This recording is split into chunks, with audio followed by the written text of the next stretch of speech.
tem sorte desse tensor ser muito bom, porque é original.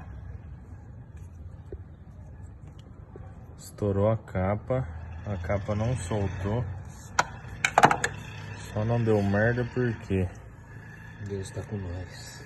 também, e por ser um tensor totalmente genuíno Renault.